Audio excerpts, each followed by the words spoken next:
Dr. Olivia Carter, a renowned cardiothoracic surgeon at a private practice in New Haven, was about to finish another long day at work. The last patient had just left, and she was eager to head home for some much-needed rest. But just as she started to power down her computer, her phone rang. Glancing at the screen, Olivia saw an unfamiliar number. She hesitated for a moment but answered, knowing something urgent must be at hand. "Doctor? Carter?" The voice on the other end was male, filled with tension. "Yes, this is Dr. Carter. How can I help you?" she replied, sensing the urgency in his voice. "This is Chief of Police Evan Walker from Brookhaven. My daughter Mia is in critical condition. She's had a severe heart attack, and the doctors here can't operate. They said you're the only one who can save her. I'm begging you, please come." Olivia sat up straight at the sound of his voice. Chief Walker was a well-respected figure, always in control. For him to sound so desperate meant this was dire. "Chief Walker, I need more information. What has the hospital done so far?" Olivia asked, keeping her voice calm. "They've stabilized her, but she has a congenital heart defect, a severe valve issue. The lead doctor says she won't survive without surgery. Please, Dr. Carter, if you don't come, she'll die," he pleaded. "I'll leave immediately. Send me her medical records and the hospital address." Olivia replied quickly, already packing her things. Within minutes, Olivia had packed her surgical tools and was in her car, heading for Brookhaven.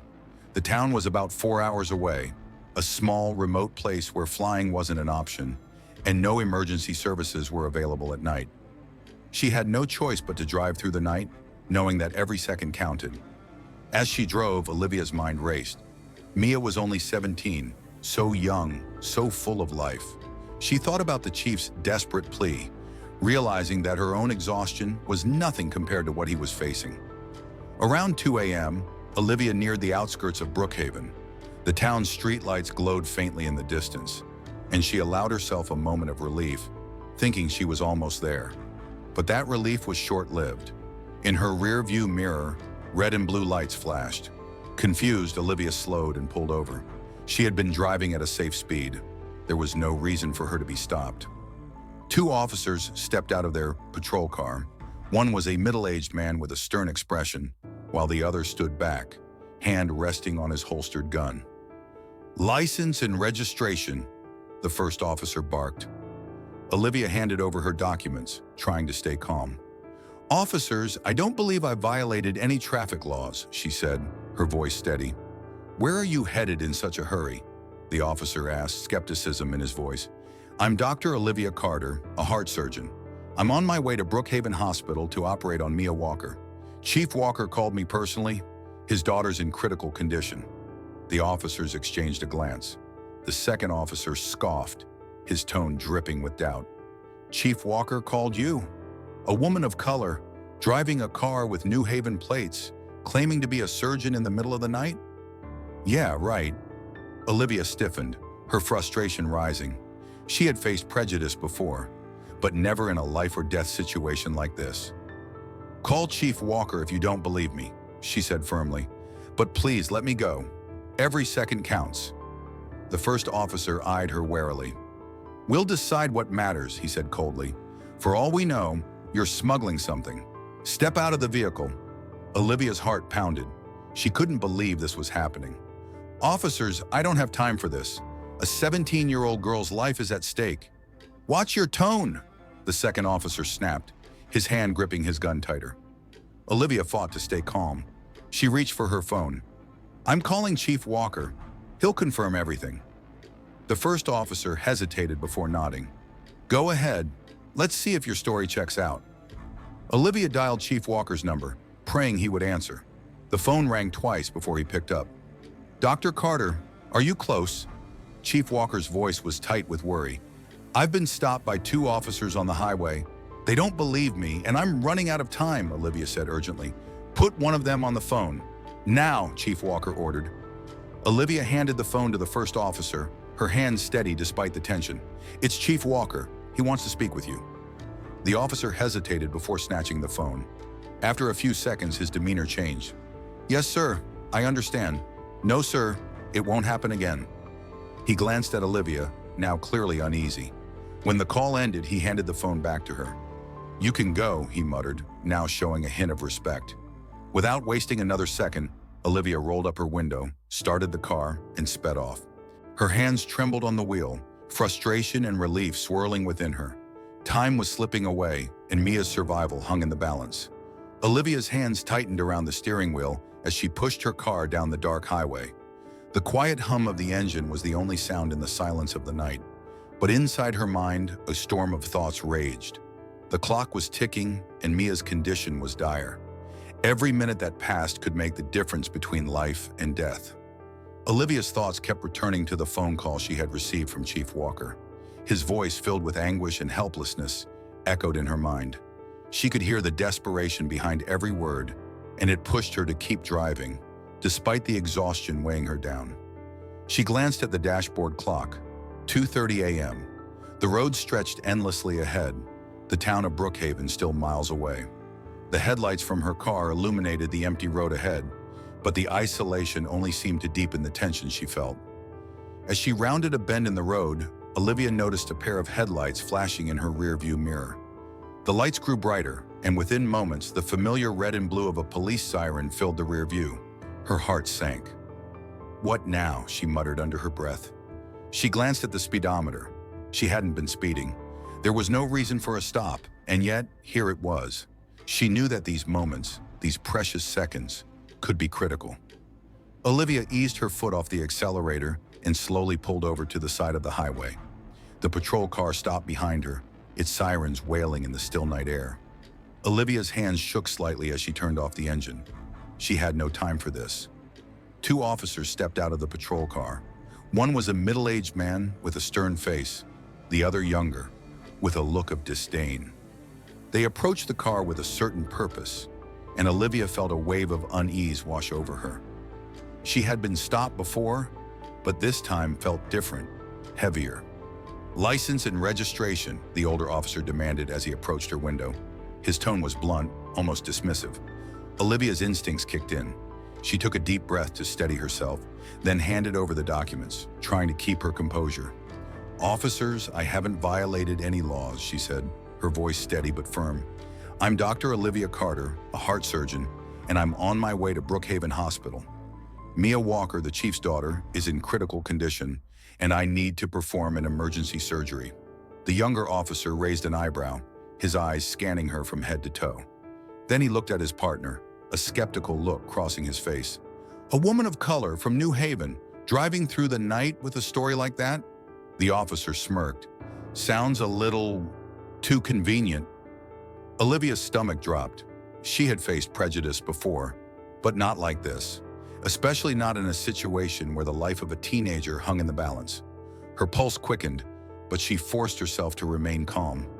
"I'm telling you the truth," she replied, her voice unwavering. "If you need confirmation, call Chief Walker. I have the paperwork, but every second is precious. Please let me go." The older officer exchanged a look with his partner, who seemed more intent on scrutinizing Olivia than actually listening to her.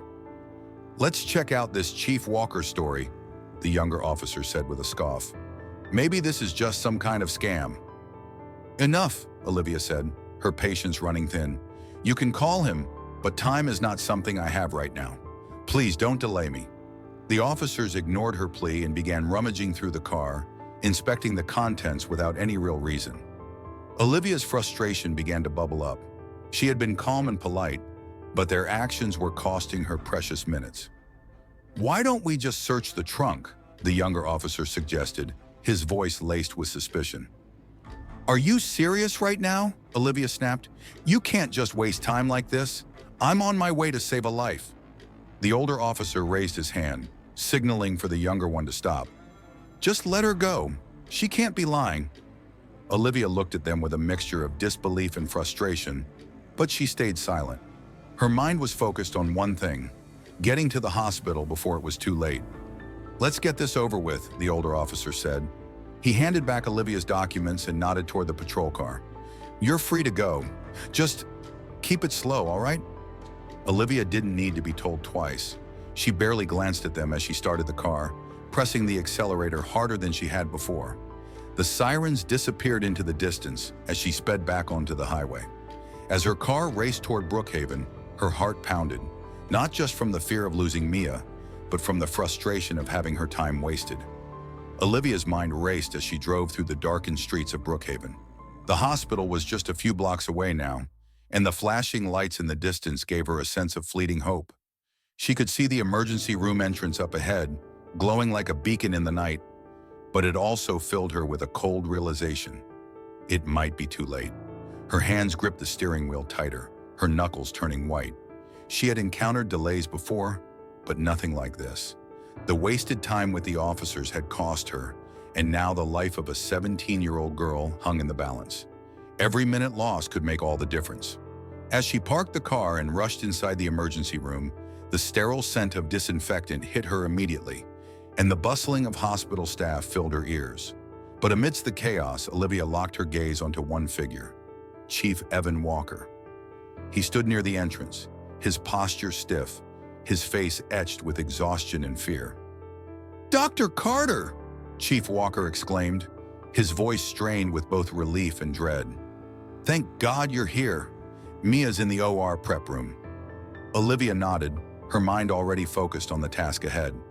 She barely spared a glance at the chief as she adjusted her surgical mask and gloves, readying herself. Her emotions were a blur of urgency, determination, and the faintest inkling of hope that still clung to her, despite the overwhelming odds. "This way," Chief Walker said, leading her through a series of hallways toward the operating room. His eyes were wide, a man both desperate and at the end of his tether. She could feel the weight of his grief pressing down on him, and she could see the tears just below the surface of his otherwise stoic expression. When they reached the OR, Olivia's heart sank. The sight that met her eyes was worse than she had imagined. Mia lay unconscious on the operating table, her pale face a stark contrast to the monitors that beeped with her struggling vital signs. A team of doctors and nurses surrounded her, their faces grim and tired. "Olivia Carter, cardiothoracic surgeon," Olivia introduced herself, her voice professional but tight with emotion. "What's the current status?" The attending physician, a young man with tired eyes, looked up from the monitors. "Ventricular fibrillation. We've tried defibrillation twice, but there's been no sustained rhythm," he reported. Olivia's chest tightened. She could see from the data on the monitors that Mia's heart was in critical condition. The irregularities in her rhythm meant the heart wasn't pumping effectively, causing her organs to suffer. The situation was dire. Without immediate intervention, there was no hope. "Prepare the bypass machine," Olivia ordered. "We need to stabilize her and perform the emergency repair. We're going in." The team quickly moved into action, setting up the bypass machine, attaching wires, and prepping the necessary instruments. Olivia stayed focused, her mind laser-focused on the task ahead. She could feel the weight of the situation, knowing that Mia's life depended on the success of the surgery. Minutes stretched into what felt like hours. Olivia's hands moved with precision, expertly guiding the team through the steps of the procedure.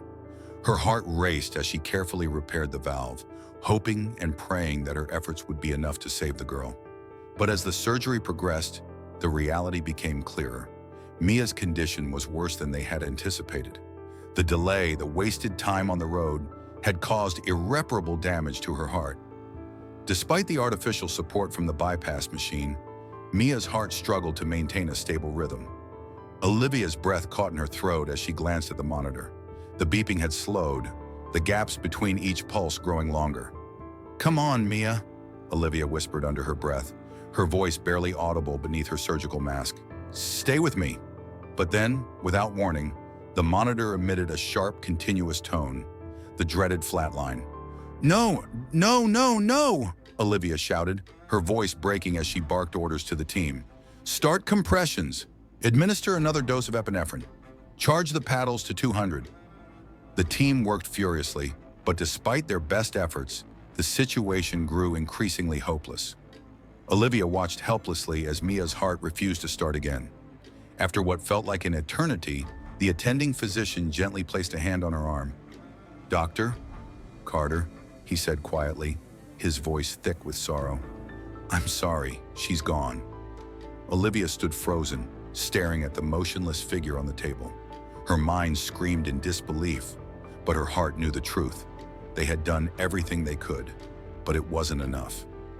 I I need to call it, Olivia said, her voice barely above a whisper. She glanced at the clock. Time of death, 4:07 a.m. As she removed her gloves and gown, her body felt heavy, weighed down by the crushing grief that had settled in her chest. She walked out of the operating room and toward the waiting area where Chief Walker was standing, his face full of hope that quickly turned to dread as he saw her approach. Her heart broke for him. She's gone, Olivia said softly, her voice thick with sorrow. I'm so sorry. Chief Walker staggered backward, his face crumbling as grief overwhelmed him. For a moment he said nothing, just buried his face in his hands. But then slowly he looked up, his eyes filled with a mix of pain and anger. What happened? You should have been here in time, he said, his voice tinged with a fury that only grief could fuel. Olivia swallowed hard. I was stopped by 2 of your officers on the highway. They delayed me for nearly 20 minutes. Chief Walker's face turned dark with fury. They did what? Olivia nodded. I can't undo what's happened, but I'll help you hold them accountable. I have a camera in my car that recorded the entire encounter. Chief Walker clenched his fists, his jaw tightening. This won't go unanswered. The hospital lobby felt strangely silent as Olivia walked out of the OR. The sterile, fluorescent lights above her seemed too bright for the heavy air that clung to the space. She knew Chief Walker was waiting for her in the waiting room, but she wasn't ready to face him just yet. The weight of the loss, of Mia's life slipping away despite her best efforts, was too much to bear. When Olivia finally approached the waiting area, Chief Walker stood up at once, his eyes wide with a mixture of hope and fear. But as he saw the expression on her face, the hope faltered. It wasn't just sadness on her face. It was a quiet, controlled grief, the kind she had seen in other surgeons who had failed to save their patients. She's gone, Olivia said softly, her voice hoarse. I'm so sorry. Chief Walker's face crumpled, his shoulders slumped, and for a moment he seemed to crumble in on himself. His eyes filled with tears, but he didn't let them fall. Instead, he raised his head, trying to hold it together, but the anger in his eyes began to bubble up. He didn't speak for a moment. The silence between them was suffocating. Why weren't you here sooner? He finally asked, his voice low but filled with barely contained rage. You should have been here. You could have saved her. Olivia's chest tightened at the accusation. She felt the sting, but she understood it. This wasn't just about a surgeon who couldn't save his daughter. This was about a father who had lost everything, and he was looking for someone to blame. I'm sorry, Olivia said again, her voice thick. I was delayed. I was stopped on the highway by 2 of your officers. At that, Chief Walker's expression shifted from sorrow to sheer disbelief. What? He asked, his voice rising. What do you mean stopped? I was pulled over by 2 officers. They didn't believe me. They thought I was lying. They delayed me for nearly 20 minutes. Chief Walker froze. For a moment, it seemed as if he couldn't process what Olivia was saying. The words seemed to hit him harder than the loss of his daughter. His face turned a deep shade of red as his fists clenched by his sides. No, he muttered, his voice shaking. This can't be happening. They delayed you? My officers? My team? Are you serious? Olivia nodded solemnly. I have the entire encounter recorded. I've got a camera in my car that caught everything. Chief Walker didn't respond immediately. His fists were still clenched, and his jaw was locked tight. Olivia could feel the storm building inside him. I can't undo what's happened, Chief, she said gently, but I will help you hold them accountable. I won't let this go. He finally looked up at her, his eyes filled with a mix of sorrow and fury. This isn't just about Mia anymore. This is about justice, he said quietly. These men are supposed to protect people, and instead, they took away my daughter's chance to live. They'll answer for this. I swear to God, they will. The following morning, Chief Walker stormed into the Brookhaven Police Department with a fury that had all the officers on edge. His grief had been replaced by an overwhelming need for justice. He wouldn't let the 2 officers who had delayed Olivia's arrival walk away unscathed. The department was normally a place of order, a place where people trusted their officers to serve and protect. But today, as Chief Walker entered his office, the weight of his decision hung heavy. He knew what he had to do, but that didn't make it any easier. "Get me Officers Griffin and Harris," he barked at his deputy. His voice was sharp, and the tension in the air was palpable. The deputy hesitated for a moment. "Sir, they're off duty." "Then call them in. I want them here now," Chief Walker interrupted, his voice cold. Within an hour, Officers Griffin and Harris stood in front of him. They looked uneasy, but the truth was they had no idea what was coming. Griffin, the older of the two, spoke first. "Chief, we've been working here for years. We were just doing our job last night. We had to check." "I know what you were doing," Chief Walker cut him off, his voice dangerously calm. "What I want to know is why you stopped Dr. Carter. Why did you question her when she told you who she was? Why did you waste 20 minutes of her time? Do you realize that those minutes cost my daughter her life?" The officers exchanged nervous glances, clearly unprepared for the confrontation. Griffin cleared his throat. "Chief, we didn't know if she was telling the truth. We had to verify." "Verify?" Chief Walker's voice was rising now, his rage visible. "You could have picked up the damn phone and called me. Instead, you wasted time.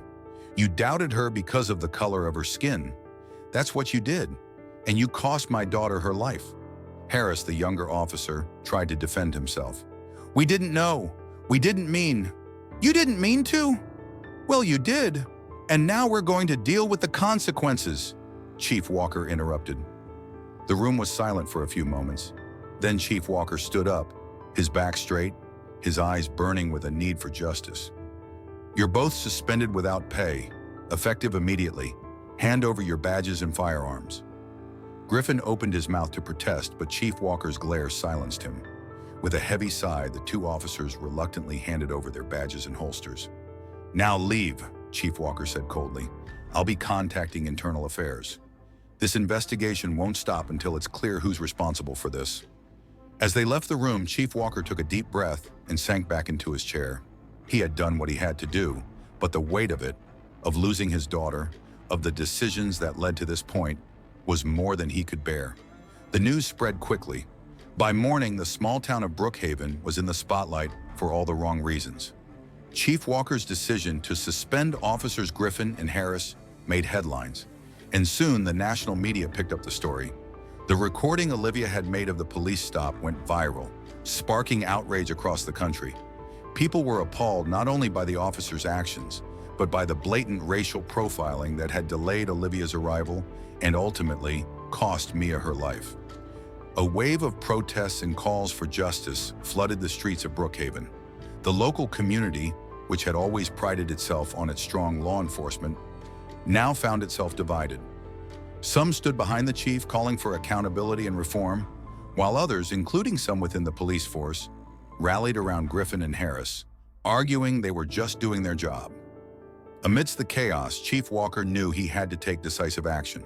The investigation into the two officers continued, but it was clear to him that this wasn't just about disciplinary measures for two individuals. It was about systemic change. He couldn't allow the department he had served for years to remain the same. Not after this. Later that day, a public meeting was called in Brookhaven. It was held in the town's main hall, and hundreds of residents packed into the room, their voices raised in heated discussions. The atmosphere was tense, but there was an undeniable sense of unity among those who wanted change. As the meeting began, Chief Walker took the podium, his expression stern but resolute. "I know that some of you are angry," he said, his voice carrying across the room. "And I understand why. My daughter was taken from me, not by fate, but by a broken system. A system that allowed two of my officers to make a decision based on prejudice, not on the facts. This isn't just about me. This is about every single person in this community who feels the sting of injustice." The crowd was silent as Chief Walker paused, his words hanging in the air. "But I also know that change isn't easy. It's not enough to suspend two officers and move on. We need to address the systemic issues in this department. We need to confront the reality of racial profiling, of bias, and of mistrust. And I'm ready to do that." He outlined his plans for reform: mandatory diversity training for all officers, the creation of an independent civilian oversight board, and the implementation of a transparent system for handling complaints. It wasn't going to be easy, and not everyone would agree with him, but Chief Walker was determined to ensure that Mia's death wouldn't be in vain. As the weeks passed, the people of Brookhaven slowly began to see changes. There were still those who resisted, still whispers of doubt in the corners of the town, but there was also a growing sense of hope. The reform initiatives Chief Walker had introduced began to take root, and the police department, though divided at times, started to make strides toward building a more equitable system. For Olivia, the journey was not over. She continued her work in New Haven, saving lives every day, but the memory of Mia and the events that followed stayed with her. She had lost a patient, a young girl who had dreamed of becoming a doctor herself. But now Olivia had a new purpose. She became an advocate for police reform, speaking at medical conferences, and pushing for a broader conversation about systemic injustice, healthcare disparities, and the need for change. "I couldn't save Mia," Olivia said during a panel discussion, her voice steady but emotional. "But if her story can help save another life, if it can prevent something like this from happening again, then her legacy will live on." Chief Walker, too, found solace in his newfound mission. Every day, as he led the reforms within his department, he thought of Mia, of the bright future she should have had. "She wanted to help people," he said quietly one evening when talking to Olivia on the phone. "She wanted to be a doctor, just like you." "I'll keep helping people. For her, too," Olivia replied, a quiet strength in her voice. As the years passed, the anniversary of Mia Walker's death became a time of reflection and remembrance in Brookhaven. Each year, a vigil was held in her honor. The small town that had once been shaken by tragedy now stood united, pushing for change, determined to ensure that Mia's story would not be forgotten. And though the pain never fully faded, both Olivia and Chief Walker found comfort in knowing that, through their shared efforts, they were helping to build a better future for the generations to come.